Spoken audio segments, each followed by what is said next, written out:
icebreaker ဆိုတာကအဲ့ဒါဘာလဲဆိုတော့ classroom တစ်ခုမှာအမားတို့ကအေးအေးဆက်ဆက်ကြီးဖြစ်နေတယ်လို့ခံစားရတဲ့အချိန်မှာဖြစ်ပါစေပြီးရင် class ရဲ့အစမှာဖြစ်ပါစေဒီလိုမျိုးဒီလို community လေးကိုနွေးနွေးထွေးထွေးဖြစ်သွားအောင်လို့လုပ်လိုက်တာကို icebreaker လို့ခေါ်တယ်အဲ့တော့ icebreaker ဆိုတာကဥပမာဒါကအမားရဲ့ training ကိုအမ lead လုပ်ပြီးတော့လုပ်လိုက်တဲ့ icebreaker ပေါ့နော် teacher တွေရဲ့ရည်မှန်းချက်တွေဒီအမှန်တရားလဲဖြစ်ချင်မှဖြစ်မယ်အမှန်တိုင်းလဲဖြစ်ရင်ဖြစ်လိမ့်မယ်ဒါပေမဲ့ဘလို့ပဲဖြစ်ဖြစ်teacher တွေတဦးချင်းစီပါဝင်ပြီးတော့ဒီ zone မှာပါဝင်လှုပ်ရှားရတဲ့အတွက်ပို့ပြီးတော့ငါဒီအတန်းမှာတက်နေရတာဒါဒီငါဒီပါဝင်ခွင့်ရတယ်ဆိုတဲ့စိတ်လေးခံစားရတယ်အဲ့တော့ ice breaker ကလည်း teacher တွေက class တစ်ခုစပြီဆိုတာနဲ့ပထမဆုံးရက်မှာမဖြစ်မနေမိတ်ဆက်ပါကလေးနာမည်ရဲ့အသက်ရဲ့နေထိုင်တဲ့မြို့ရက်ကွက်ပေါ့နော်မြို့ပေါ့နော်နေထိုင်တဲ့ city တွေကိုမိတ်ဆက်ခိုင်းပေးပါအရှိကြီးပြောစရာမလိုခက်တူတူလေးပေါ့နော်အချက်3ချက်လောက်ပါတယ်ဆိုရင်ရပြီအဲ့တော့ဒီချက်စုကလောက်သွားရင်းနဲ့တခါတည်းအတုံးချသွားတယ်ပေါ့နော်အတုံးချသွားတယ်အဲ့တော့ what makes WEC different ဘာလို့လဲဆိုတော့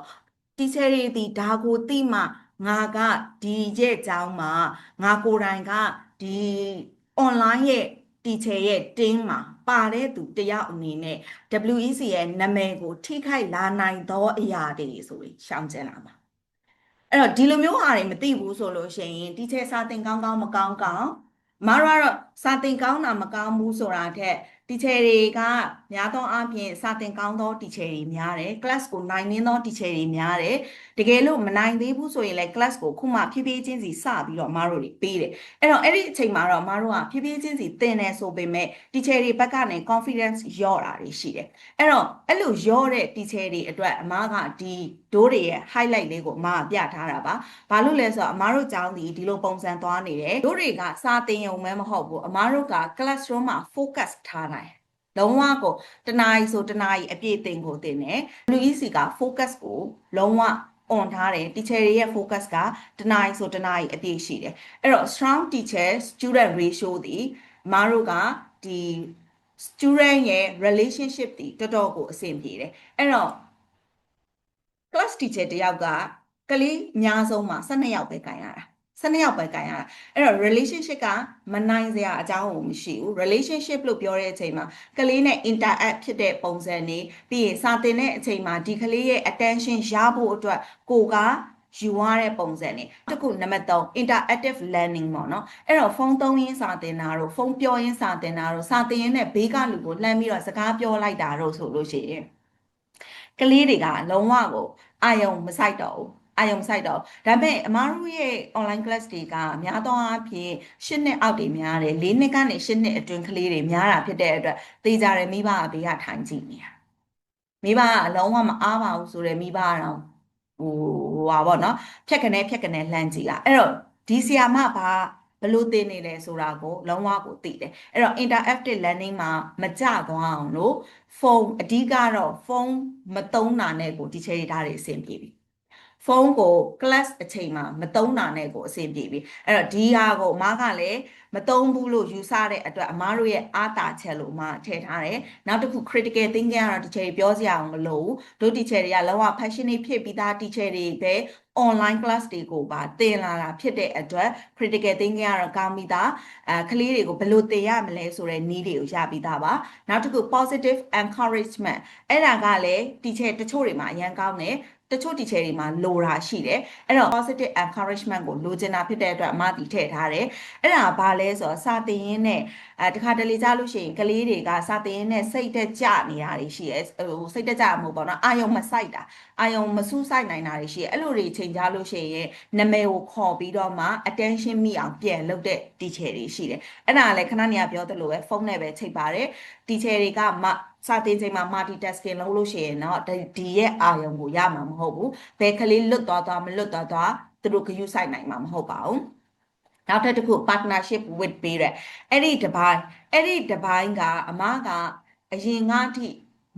meeting တွေလုပ်လို့ရှိရင် teacher စုဒီ meeting ကိုယ်တိုင်ဝင်တယ် class meeting တိုင်းကိုအမဒီ attendance ပြီးပြီဆိုတာနဲ့ meeting ဝင်တယ်နောက်ပိုင်းကျရင်အမက meeting တွေကိုလွှတ်ပါတော့မယ် meeting တွေကို class တင်တဲ့ teacher ကပဲ meeting သေချာထိုင်နိုင်တဲ့အထိ teacher စုသည်သေချာလေး procedure SOP လေးပေးပါမယ်ဒီ partnership with parent ကလည်းအားတာတယ်ပေါ့နော်အားတာတယ်လို့အမကယူဆပါတယ်အဲ့တော့နောက်တစ်ခု continuous assessment and feedback ဒါကတော့အမတို့ပြီးခဲ့တဲ့၄လလောက်အတွင်းကမှထင်တယ်လောက်ထားတာပါအဲ့တော့ assessment တွေ feedback တွေကိုပြန်ပြီးတော့ပေးဖို့အတွက်ကတော့အမသေချာလေးteacher တွေအမှတ်တွေသေချာစစ်ပေးပါ video homework တွေထပ်လို့ရှိရင်အသေးလေးတွေပေးပါဆိုပြီးတော့ request လုပ်ထားတာရှိတယ်အဲ့တော့အဲ့ဒီဟာလေးကတော့ teacher တို့ကအားတာချက်လေးတွေပါအဲ့တော့ WEC ရဲ့ teacher တွေကလောက preparation အားကောင်းတယ်ပြီးရင်နောက်တစ်ခုက encourage လည်းဖြစ်တယ် reflect လည်းလုပ်တယ်လို့အမကတော့ယူဆတယ်ဒီ professional teacher တွေရဲ့ standard ပေါ့ professional teacher တွေရဲ့ standard online မှာအမတို့သင်ပြီးဆိုတာနဲ့ appearance ကကောင်းရမယ်ဒီ teacher ဒီ meeting အတွက်စူးစမ်းအားထုတ်မှုရှိရလားမရှိရလားဆိုတာspeaker တွေကပိုအရေးကြီးတယ် speaker တွေကပိုအရေးကြီးတယ်ဒီ appearance ကကြတော့ကလေးတယောက်ရဲ့အားကိုးရပေါ့နော်ဖြစ်တဲ့အတွက်ဒီရဲ့နှကန်းနီတို့ပြီးလို့ရှိရင် make up တို့ပြီးရင်သပင်တို့သပင်ဆိုရင် teacher ကအခုများသောအားဖြင့် teacher စုဒီသပင်စီးတာများတယ်ဒါပေမဲ့ခဏနေရ line ဝင်ခံနေဒီ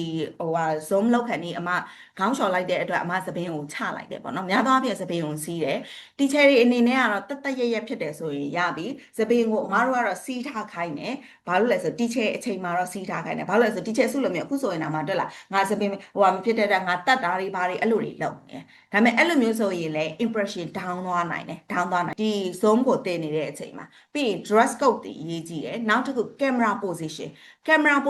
ကကြတော့မတို့ကဥပမာတချို့ teacher ရှိရယ်နော်ဒီလိုမျိုးကြီးစာတင်တာလုံးဝမလုပ်ပါနဲ့နော်ဒီလိုစာတင်တာအောက်ကဘာလုပ်နေတယ်ဆိုတာသိတယ်အောက်ကဒီ teacher ကအောက်မှာဖုန်းသုံးကျင်လို့ဒီလိုလုပ်တာဆိုတာသိတယ်တခုခုလုပ်စရာရှိလို့စားစရာရှိလို့ဥပမာရေတောက်ချင်တာတော့စားတာတော့အဲ့လိုဖြစ်တော့မျက်လုံးလေးပဲဖော်ပြီးတော့တင်တဲ့ဆရာမတွေရှိတယ်အဲ့လိုတွေမလုပ်ပါနဲ့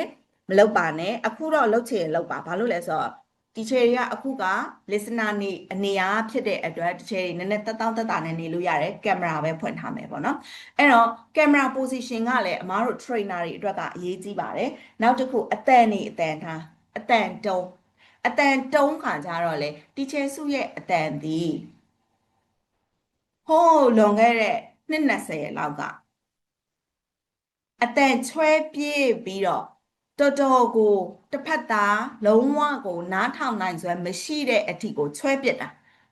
တော့ဆွဲငင်ပြီးပြောတာဒါပေမဲ့စာသင်တဲ့အချိန်မှာအဲ့လိုသင်နေလို့လုံးဝမရအောင်ကလေးတွေကိုစာသင်တဲ့အချိန်မှာကိုယ့်ရဲ့ emotion ကိုယ့်ရဲ့အတန်တုံးပြီးမြင်ရမယ့်အချိန်မှာမြင်ရမယ်နေရမယ့်အချိန်မှာနေရမယ်ဒါတွေမလုပ်လို့မရအောင်အဲ့တော့အတန်ထားရလဲရန်ကိုအရေးကြီးပါတယ်ဒါပေမဲ့ဒီလိုအရေးကြီးတယ်ဆိုပေမဲ့ကိုယ့်ရဲ့အတန်ကနာနေပါတယ်ဆိုနေမှအော်ဟစ်တာပြောဆိုတာတော့မလုပ်ပါနဲ့ဘာလို့လဲဆိုတော့ကိုလည်းချွေတာရမယ်ကိုလည်းတနာရမယ်ပေါ့နော်ဆရာမတွေရဲ့များသောဒုက္ခတွေကလေချောင်းပြဿနာတက်တယ်လေချောင်းမှာဒီဟွာပေါ့နော်လေချောင်းနာပြီးအတန်လုံးဝမထွက်တဲ့အထိဖြစ်နိုင်တယ်အဲ့တော့အဲ့လိုမျိုးတွေမလုပ်ပါနဲ့အဲ့တော့အတန်ကိုကိုကင်မရာကကိုရဲ့ laptop ကအတန်တိုးတယ်ဆိုလို့ရှိရင်ဒီ microphone တွေသုံးပါ microphone သုံးလို့ရှိရင်အရန်ကိုတက်တာတယ်ပေါ့နော်အတန်အော်ကနှုံတက်တာတယ်ပြီးရင် smile အမဒီစာတင်နေဒီတိုင်းတီပဲဒီတိုင်းပဲဒီချေတို့အမတို့က appearance dress code camera position ဒါတွေကအရေးကြီးပါတယ်ဒါတွေဒီမဖြစ်မနေလိုက်နာရပါမယ်အတန်ကတော့ပြောသွားတယ်ဒါပေမဲ့အပြုံးမပါဘူးမျက်လုံးမပါဘူးအဲ့လိုမျိုးတွေဆိုရင်တစ်ဖက်သားကလည်းသိတယ်စာလေးလာတင်ယူရတဲ့သူကလည်းဒီမှာအာယုံလည်းရှိရမှာမဟုတ်ဘူးနားအတန်းလည်းတက်ချင်တော့မှာမဟုတ်အတန်းကနေထွက်သွားဖို့ပဲရှိတော့တယ်ပေါ့နော်အဲဒါကြောင့်မလို့အဲ့တော့ smile ကလည်းအရေးကြီးပါတယ်နောက်တစ်ခု energy ကလည်းအရေးကြီးတယ် energy မထုတ်လို့ရှိရင်ဒီအတန်းတနာရီအတွင်းလေးမှာ energy မထုတ်လို့ရှိရင်ဘလို့မှဒီ class ကကလေးတွေကိုထိနိုင်မှာမဟုတ်ပါဘူးအဲ့တော့ energy လည်းတကယ်ကိုအရေးကြီးပါတယ်နောက်တစ်ခုက professional language အခု teacher စုဆိုလို့ရှိရင်မြန်မာလိုပဲပြောနေတယ်ဒါပေမဲ့အမားတို့တွေဒီတကယ်လို့ E2ED classroom မှာပြောရတော့မယ် hey ဆိုလို့ရှိရင်လည်းတကယ်ကို professional language ကိုသေချာပြပြတတ်တတ်နဲ့ပြောနိုင်တော့သူဖြစ်အောင် preparation ကောင်းကောင်းလုပ်ရပါမယ် English လို့နားလည်လဲမလဲလဲဇက်တိုက်ပြောသွားပါကလေးဒီနောက်ပိုင်းကျလို့ရှိရင်နားလည်သွားပါလိမ့်မယ်ဥပမာ open your book ဆိုရင်ရပြီ stop လိုက်တော့ open your book အဲ့ဒီရဲ့နောက်မှာတသားတို့မိမိတို့စာအုပ်ဖွင့်အောင်တော့ turn to your page 59ဒါပဲဒါမဲ့ teacher တွေမှာ teacher စု record ပြန်နားထောင်လိုက်တဲ့အချိန်မှာနောက်ကနေ professional language ကိုတေချာသုံးနေပြီဆရာမတွေဒီပြောလဲပြောနိုင်ပြီသုံးလဲသုံးနိုင်ပြီဒါပေမဲ့နောက်ကမြန်မာလူတွေပါနေတယ်အဲ့လိုမသုံးပါနဲ့ language ကိုတစ်ခုတည်းသုံးပလိုက်ပါ